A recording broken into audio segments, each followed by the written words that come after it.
আজি আমি আৰম্ভ কৰিম পৰিমেয় সংখ্যাৰ যোগ যে পৰিমেয় সংখ্যাবিলাক আমি কেনেকৈ যোগ কৰিম তো আমি আগতে পাই আহিছোঁ যে পৰিমেয় সংখ্যা কাক বোলে পৰিমেয় সংখ্যাটো আমি আলোচনা কৰিম যে ইয়াক কেনেকৈ যোগ কৰা হয় আৰু কি কি নিয়মৰ মাধ্যমে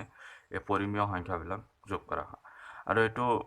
যেহেতু আমাৰ কোনো ক্লাছ ৱাইজেছ নহয় এইটো ক্লাছ সপ্তম হওক বা অষ্টম নৱম দশম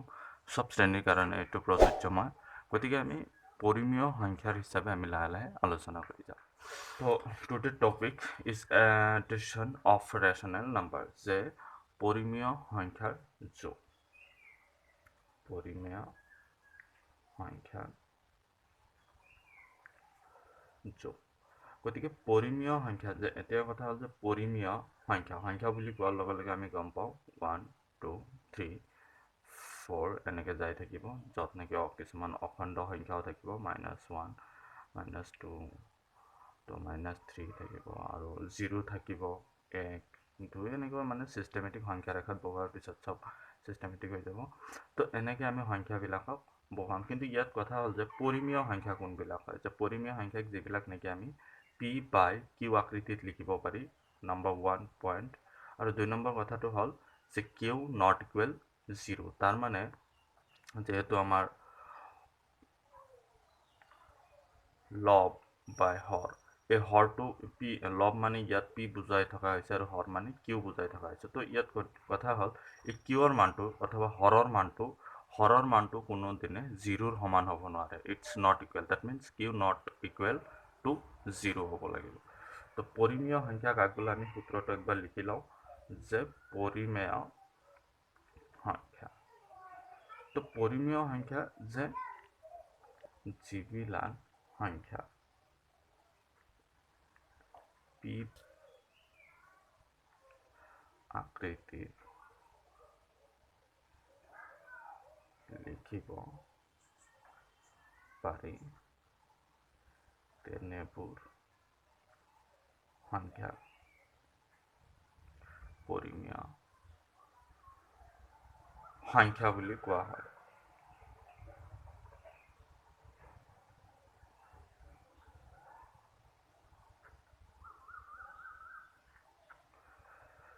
যত নেকি কিউ নট ইকুৱেল টু 0 এতেকে এক্সাম্পল পৰিমেয় সংখ্যা যেতিয়া আমি এক্সাম্পল দিব যাম তো এক্সাম্পল দিব যোৱাৰ সময়ত আমি 4/6 7 মানে এনেকুৱা আকৃতি যিমানবিলাক সংখ্যা থাকিব এই গটেই দ্যাটছ অল কি হয় ৰেচনেল গতিকে যেতিয়া আমি ৰেচনেল নাম্বাৰ এটা যোগ কৰিব যাম তেতিয়া তাত কিছুমান নিয়ম থাকে বিধি থাকে যেনেকুৱা 1 নম্বৰত আমি পাম আবদ্ধ বিধি যে এই আবদ্ধ বিধি যাক আমি কোৱা হয় ক্লোজাৰ প্ৰপাৰ্টি যে ক্লোজাৰ প্ৰপাৰ্টি যেতিয়া আমি কোনো এটা পৰিমেয় সংখ্যা দুটা পৰিমেয় সংখ্যা বা তিনিটা বা চাৰিটা বহুকেইটা পৰিমেয় সংখ্যা যেতিয়া যোগ কৰিম তেতিয়া আমাৰ তাৰে এটা নিয়ম আমি প্ৰথমতে চাব লাগিব যে ক্লোজাৰ প্ৰপাৰ্টি ইটস মানে ক্লোজাৰ প্ৰপাৰ্টিটো সি সিদ্ধ কৰে নে নকৰে তো তাৰ পিছত আমি আৰু এটা ৰুলছ পাম যেটো হ'ব ক্ৰম বিনিময় বিধি ক্ৰম বিনিময় বিধি যে ইয়াক কোৱা হ'ব কমিউটেটিভ ল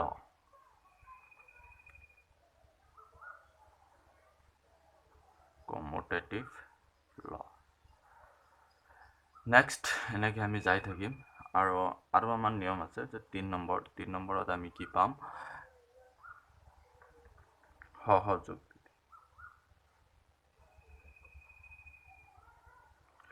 সহযোগ বিধি যাক কোৱা হ'ব এছ'চিয়েটিভ ল এছ'চিয়েটিভ ল তো এতিয়া আমি আলোচনা কৰিম আবদ্ধ বিধি ক্ৰম বিনিময় বিধি সহযোগ বিধি এইবিলাক কেনেকুৱা ধৰণৰ হয় আমি সেইবিলাক লাহে লাহে আলোচনা কৰি গৈ থাকিম তো 1 নম্বৰত আমি বুজি লম যে একচুয়ালি আবদ্ধ বিধি কি বা আবদ্ধ বিধি বুলিলে আমি কি বুজিম বা যেতিয়া আমি যোগ কৰিম পৰিমেয় সংখ্যা তেতিয়া আবদ্ধ বিধি বা ক্ৰম বিনিময় বিধি বা সহযোগ বিধি কেতিয়া কি কণ্ডিশ্যনত ইউজ হ'ব যে হোৱাট ইজ ক্লোজাৰ প্ৰপাৰ্টি যে একচুয়ালি যেতিয়া আমি দুটা পৰিমেয় সংখ্যা যোগফল এটা পৰিমেয় সংখ্যাই পাম সেইটো হ'ব আবদ্ধ বিধি তাৰ মানে ধৰা হ'ল এটা পৰিমেয় সংখ্যা 4/6 প্লাস আৰু এটা পৰিমেয় সংখ্যাৰ যোগফল হ'ব 2 বাই এই দুটা পৰিমেয় সংখ্যা যেতিয়া আমি যোগ কৰিম তো তলত আমি লিখিম 3 into 4 plus 6 into 2 equal 12 plus 12 18 তো 24 by 18 গতিকে এই দুটাৰ যোগফল আমি এটা পৰিমেয় সংখ্যা পাইছোঁ ইয়াত কিয়নো p by q আকৃতিত আছে আৰু q not equal to 0 হৈছে গতিকে আমি ইয়াত লিখিম নোট আমাৰ নোটটো হ'ব যে যেতিয়া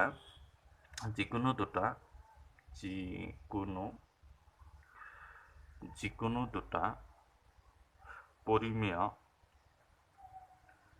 সংখ্যাৰ যোগফল এটা পৰিমেয় সংখ্যাৰ হ'ব ধৰা হ'ল যে কি আছে a by b আৰু আছে c by d গতিকে এই দুটা যোগ কৰাৰ পিছত কি হ'ব আমি a by b plus c by d এনেকুৱা সিস্টেমত আমি পাম পাৰ পিছত এইটো ফৰ্মুলা যিমানবিলাক আমাৰ পৰিমেয় সংখ্যা আমি যোগ কৰিম গোটেইকেইটা আবদ্ধ বিধিৰ ভিতৰত পৰিম এইবাৰত আহিব আমাৰ ক্ৰম বিনিময় বিধি 2 নম্বৰ ক্ৰম বিনিময় বিধি যাক আমি কম কমিউটেটিভ ল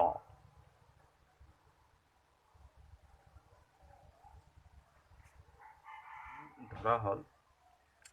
আমি যিকোনো দুটা পৰিমেয় সংখ্যা ললো যে a by b আৰু এটা ললো c by d গতিকে এই দুটা পৰিমেয় সংখ্যা যেতিয়া আমি যোগ কৰিম ইহঁতক যিকোনো কণ্ডিশ্যনত আমি যোগ কৰিব পাৰোঁ যেনেকৈ ইয়াত আমি প্ৰথমতে লিখিম a by b plus c by d এই দুটা পৰিমেয় সংখ্যাৰ ভ্যালু ঠিক আকৌ আমি যদি এনেকৈ লিখো c by d plus a by b ইয়াত সেম টু সেম ভ্যালু থাকিব দুয়ো পক্ষত যিকোনো জুমত যিকোনো কণ্ডিশ্যনত আমি যোগ কৰিলোঁ ইয়াত চোৱা যাওক যে a by b ইয়াত আমি প্ৰথম লিখিছোঁ c by d ইয়াত সেকেন্ড টাইম লিখিছোঁ কিন্তু ইয়াত এই যেটো প্ৰথম আছে এটো আমি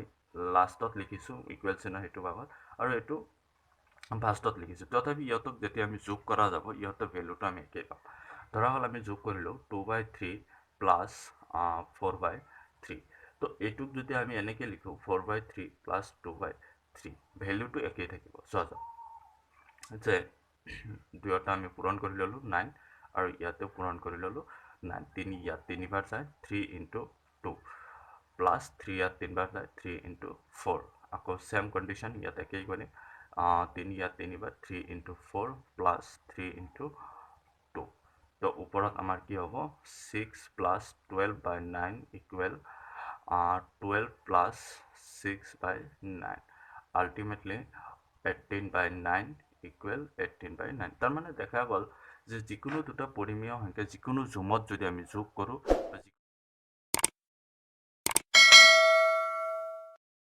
বা যিকোনো ক্ৰমত যদি আমি যোগ কৰোঁ হিয়তৰ ভ্যালুটো সদায় একেই থাকে গতিকে আমি এবাৰ নোট সূত্ৰ আকাৰে লিখিম যে দুটা পৰিমেয় সংখ্যা যিকোনো ক্ৰমত যোগ কৰিলে হিয়তৰ যোগফল একেই থাকে দুটা পৰিমেয় সংখ্যা যে দুটা পৰিমেয় সংখ্যা যিকোনো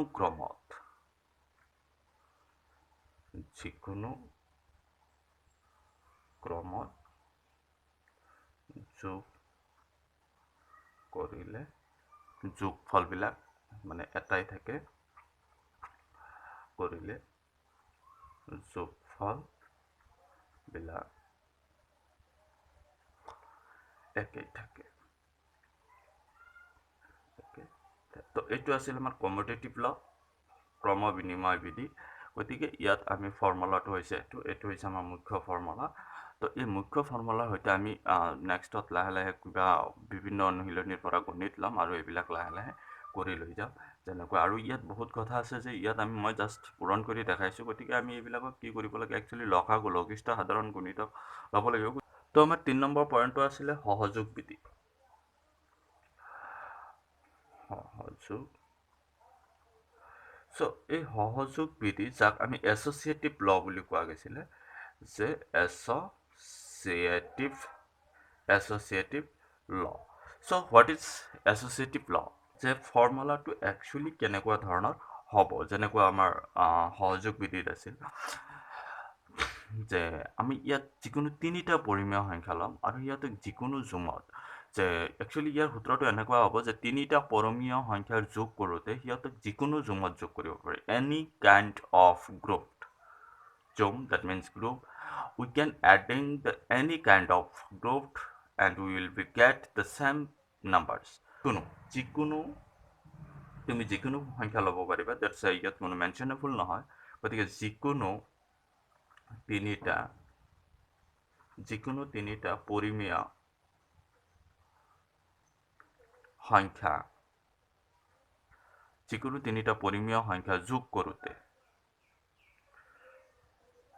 যোগ কৰোঁতে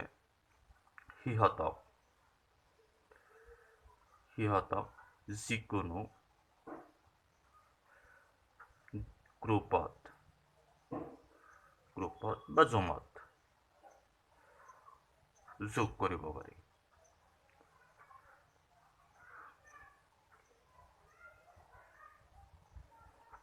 তো ইয়াত আমাৰ যিটো সূত্ৰ ইয়াত কোৱা গৈছে যিকোনো তিনিটা পৰিমেয় সংখ্যা লোৱা যাওক ধৰা হ'ল আমি পৰিমেয় সংখ্যাটো ল'লোঁ a/b c/d আৰু e/f ল'লোঁ যেনিবা e/f সো ইহঁতক আমি যিকোনো জুমত যোগ কৰিব পাৰি তো প্ৰথমতে ইয়াত যিহেতু আছে গতিকে a/b plus c/d plus e/f ইহঁতক এটা জুম কৰিলোঁ ইকুৱেল ইয়াত যদি আমি এইবাৰ লিখোঁ আমি যদি এনেকৈ লিখোঁ যে a/b plus whole c/d plus e/f এইটো হৈছে আমাৰ মুখ্য ফৰ্মুলা এছ'চিয়েটিভ ল চ' এই এছ'চিয়েটিভ ল আমি ইয়াত এতিয়া আমি সংখ্যা বহাই এটা মেথমেটিকেল অংক আমি ইয়াত গণিত কৰি যাম তো ধৰা হ'ল আমি কোনো এটা পৰিমেয় সংখ্যা আমি ইয়াত লোৱাৰ পিছত যেনেকৈ আছিল আমি সেনেকৈ ফৰ্মুলাটো যেনেকৈ আছিল সেনেকৈ কিছুমান সংখ্যা ল'ম আমি এক্সাম্পল হিচাপে লৈ ল'লোঁ 1/4 প্লাছ 2/3 প্লাছ 3/4 আমি ল'লোঁ চ' এই তিনিটা পৰিমেয় সংখ্যাক আমি এতিয়া বিভিন্ন জুমত যোগ কৰিম তো প্ৰথম 1/4 প্লাছ 2/3 হোল প্লাছ 3/4 নেক্সট আমি ইহঁতক আকৌ বিভিন্ন জুমত লিখিম এইবাৰ আমি 1/4 প্লাছ হোল 2/3 প্লাছ 3/4 নাও ইহঁতক আমি যদি যোগ কৰোঁ এই এছ'চিয়েটিভ লৰ মাধ্যমত গতিকে এইখিনি আমি যোগ কৰাৰ পিছত আমি যিখিনি পাম এইখিনি যোগ কৰিলেও আমি সেইখিনি পাম এই মেথমেটিকেল টপিকটো আমি অনুশীলনী আৰম্ভৰ সময়ত আলোচনা কৰিম অনুশীলনী 1.2 তাৰে পৰা আমি 2 নম্বৰ কুৱেশ্যনটো ল'ম 2 নম্বৰ কুৱেশ্যনত আছিল আমাৰ 1/6 মাইনাছ 2/3 আৰু 5/, তো আমাৰ কুৱেশ্যনটো আছিলে 1/6 মাইনাছ 2/3 আৰু 5/7 পৰিমেয় সংখ্যা তিনিটা দেখুৱাব লাগে যে সিহঁতে যিকোনো যোগত সহযোগ বিধিটো মানি চলে গতিকে আমি ইয়াত আমি প্ৰুভ কৰি চাম যে ইহঁত সহযোগ বিধি মানি চলে নে নাই তো সহযোগ বিধিটো আমি অলপ আগতে শিকিলোঁ যে ইয়াক সহযোগ বিধি বুলি কোৱা হয় তো সেই মৰ্মে আমি তো এই আছিল সহযোগ বিধি যিটো আমি সহযোগ বিধি যিকোনো তিনিটা পৰিমেয় সংখ্যা যোগ কৰোঁতে সিহঁতক যিকোনো জুমত যোগ কৰিব পাৰি গতিকে সেই মৰ্মে আমি আমাৰ অনুশীলনীৰ যিটো 2 নম্বৰ গণিত আছিলে সেই গণিতটো আমি গতিকে আমি ইহঁতক যিকোনো জুমত ভগুৱাম যিহেতু আমাৰ পৰিমেয় সংখ্যা তিনিটা আছিলে 1/6 মাইনাছ 2/3 আৰু আছিলে 5/7 so now 1/6 plus minus 2/3 whole plus 5/7 equal 1/6 plus minus 2/3 plus 5/7 now এতেকে আমি এই দুটা লসাগু লম লসাগু লোৱাৰ 3 6 3 1 3 2 গতিকে 6 হ'ব গতিকে 6 আমি এই সংখ্যাটো দি ইয়াক হৰণ কৰিম যেটো আমাৰ ফৰ্মুলা আছিলে পৰিমেয় সংখ্যা যোগ কৰোঁতে গতিকে যিবিলাকে হয়তো এতিয়াও বুজি নাপায় ক্লাছ 6 7 8ৰ ল'ৰা ছোৱালী আছে কিছুমান এতিয়াও হয়তো পৰিচিত নহয় তেওঁলোকৰ বাবে কৈছোঁ গতিকে প্ৰথমতে আমি কি কৰিম এই 6টো ইয়াক আমি হৰণ কৰিম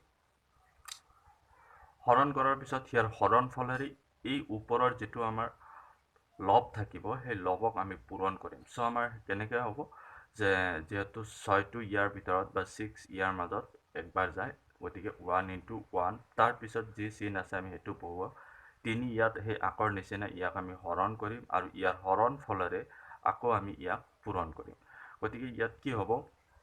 দুইবাৰ যাব 2 * -2 প্লাস 5/7 সো একে কন্ডিশনত ইয়াতেও হ'ব যে ইয়াত আমি 3 7 21 লসাগু ললো 3 ইয়াত 7 বাৰ 7 * -2 প্লাস 7 ইয়াত 3 বাৰ 3 * 5 তো ওপৰত কি হ'ব আমাৰ 1 প্লাস সে মাইনাস 4/6 প্লাস 5/7 ইকুৱেল 1/6 প্লাস ইয়াত কি হ'ব -14 প্লাস 15/21 ইকুৱেল ইয়াত আমি কি কৰিম এতিয়া এই যে আমাৰ যিবিলাক ভগ্নাংশত আছে যদি ওপৰত মানে জোৰা হৈ আছে সেইবিলাকক আমি একত্ৰিত কৰিম সৰল কৰি যাম গতিকে ইয়াত একটা জমা 4টা ঋণ গতিকে ইয়াত -3টা ঋণ আৰু ইয়াত 6 থাকিব প্লাস 5/7 থাকিব ইকুৱেল 1/6 প্লাস ইয়াত কি থাকিব 15টা জমা এটা 14টা ঋণ গতিকে ইয়াত থাকিব আমাৰ 1/21 তো এইবাৰ আমি আকৌ ইহঁতৰ লসাগু ল'ম যেহেতু আমাৰ 3টা আছিল এইবাৰ 2টা হৈ গৈছে তো এতেকে আমি 6 আৰু 7 42 গতিকে 6 ইয়াত 7 বাৰ 7 * -3 প্লাস 7 ইয়াত 6 * 5 তো কেনেকৈ হ'ল যে 6টো আমি ইয়াত হৰণ কৰিছোঁ সেই হৰণ ফলেৰে ইয়াৰ লগত পূৰণ কৰিছোঁ 7টো ইয়াত হৰণ কৰিছোঁ আৰু সেই হৰণ ফলটো ইয়াৰ লগত পূৰণ কৰিছোঁ তো ইয়াত আমি ইয়াত লসাগু যিহেতু যাব গতিকে আমি উলিয়াই ল'ম 21 6 3 ইয়াত 7 বাৰ 3 ইয়াত 2 বাৰ 14 আৰু 40 * 3 2 1 4 ইয়াতো 42 হ'ব তো 42 6 ইয়াত কেইবাৰ যাব 7 বাৰ 7 * 1 প্লাস 21 ইয়াত কেইবাৰ যাব 2 বাৰ 2 * 1 তো ইয়াত কি হ'ব -21 প্লাস 30/42 ইকুৱেল ইয়াত কি হ'ব 42 ইয়াত হ'ব 7 প্লাস ইয়াত হ'ব 2 তো ইয়াত কথা হ'ল যে ইয়াত কিমান থাকিব এতিয়া আমি যোগৰ ক্যালকুলেট কৰিম -21 প্লাস 30 গতিকে ইয়াত থাকিব আমাৰ 9/42 ইকুৱেল ইয়াতো থাকিব 789/42 গতিকে দেখা গ'ল যে পৰিমেয় সংখ্যা এটা যদি 3টা পৰিমেয় সংখ্যা যোগ কৰা আৰু সিহঁতক যিকোনো জুমত যোগ কৰিলেও সিহঁতৰ যেটো ভ্যালুটো একেই থাকিব তো এইটো আছিল আমাৰ অনুশীলনীৰ 2 নম্বৰৰ গণিত আৰু এনেকুৱা তোমালোকে বিভিন্ন ধৰণৰ পৰিমেয় সংখ্যা লৈ সিহঁতক যেটো 3টা আপত্য বিধি যেটো পৰিমেয় সংখ্যা যোগৰ যেটো যিবিলাক 3টা বিধি আমি আলোচনা কৰিছো সেই প্ৰত্যেকটো বিধিত আমি বিভিন্ন ধৰণৰ সংখ্যা লৈ সিহঁতক কৰি আগবাঢ়ি যাব পাৰি গতিকে এই আছিল আজি আৰু আগন্তুক আমি নেক্সট আলোচনা কৰিম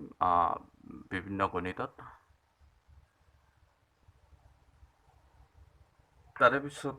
2-3 নম্বৰত আছে যোগাত্মক একক বুলি এইটো ডেফিনিশ্যন আগতে আমি আলোচনা কৰিছোঁ গতিকে এইবাৰ 4 নম্বৰ যেটো সুধিছে আমাৰ মেথছ আছে তাত দিয়া হৈছে তলত দিয়াবোৰ কি ধৰ্ম প্ৰয়োগ কৰা হৈছে উল্লেখ কৰা আছে তলত কিছুমান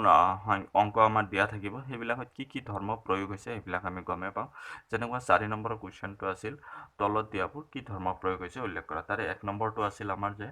-9/7 plus 6/5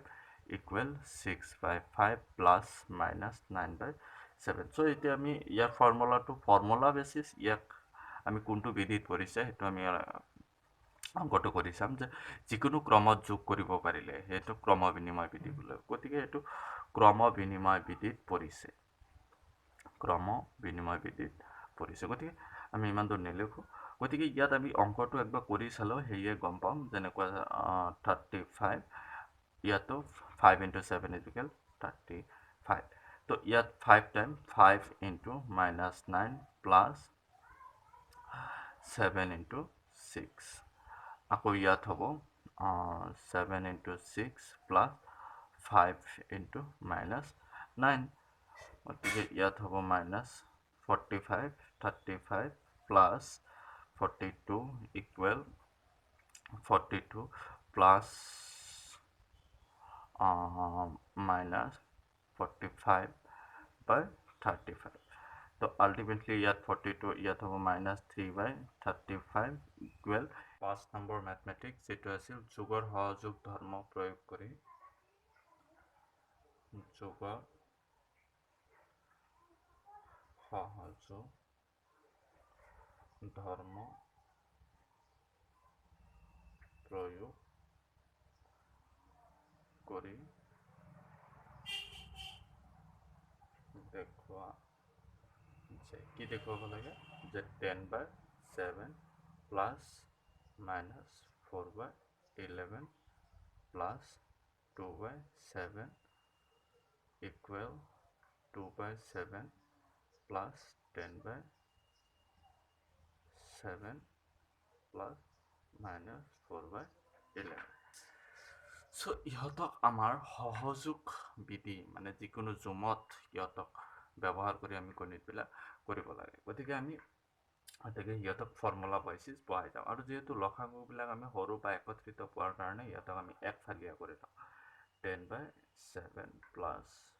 2 by 7 মানে আমি জানোৱে যিকোনো জুমত যোগ কৰিলে ইহঁতৰ যোগফল সদায় একেই থাকিব তো সেই মৰ্মে আমি 2 by 7 plus 10 by 7 plus minus 4 by 11 তো ইহঁতক আমি একোটা জুম পাম তো ইয়াত চেঞ্জ হ'ল ইয়াত 10 by 7 আছিল এইটো 1 নম্বৰ এইটো ইয়াত আহি 2 নম্বৰ হ'ল ইয়াত 2 by 7 আছিল ইয়াত 2 by 7 তো এনেকৈ আমি বনালোঁ তাৰপিছত আমি ইহঁতৰ কি কৰিম লসাগু ল'ম 7 ইয়াত হ'ব 49 আৰু 7 ইয়াত কেইবাৰ যাব 7বাৰ তো 7 into 10 plus 7 into 2 plus minus 4 11 equal ইয়াতো same 49 তো 7 into 2 plus 7 into 10 plus minus 4 by 11 তো এবার আমি মাল্টিপল করিম তো 70 plus 40 49 plus minus 4 by 11 equal 14 plus 70 by 49 plus minus 4 by equal yat 84 by 49 plus minus 4 by 11 equal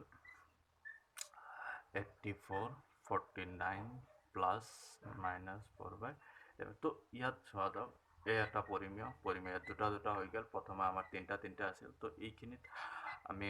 calculate কৰাৰ পিছত আমি এইখিনি পালো তো এইবাৰ আমি আকৌ এই দুটাৰ কি কৰিম লসাগু ল'ম যে 49 into 11 তো ইহঁতৰ লসাগু লোৱাৰ লগে লগে আমি 49 আৰু 11 মাল্টিপল কৰাৰ পিছত আমি পাম 539